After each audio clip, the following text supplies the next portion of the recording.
養貓嘅朋友想唔想知道點樣可以令主子住得開心啲呢？今日咧就同大家分享3個裝修嘅 tips， 令貓貓住得開心啲，連你嘅感受都會照顧埋，一齊將屋企變做貓貓嘅遊樂場。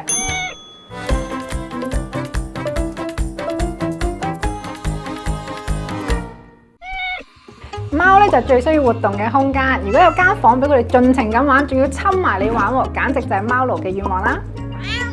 左邊係開放式嘅跳台，右邊就俾佢哋捐窿捐罅。櫃門選用玻璃材質，隨時都睇到貓貓嘅動向。弧形梯級設計，方便你坐低同佢哋玩埋一份添啊！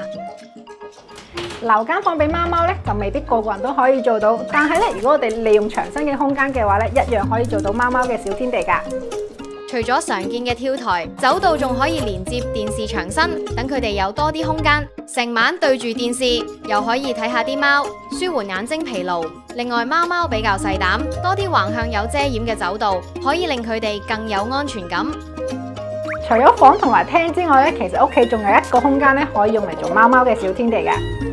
講緊嘅就係玄關位啦，喺玄關設計貓嘅活動空間，等你放工一返到屋企就見到佢哋，即刻咩疲倦都冇晒。室內設計除咗可以做到以上嘅效果之外咧，仲可以將佢融入你嘅屋企，做到真正嘅人貓共融。如果你作為奴才都想同主子住得開心啲嘅話咧，不如嚟灣仔揾我哋傾下啦。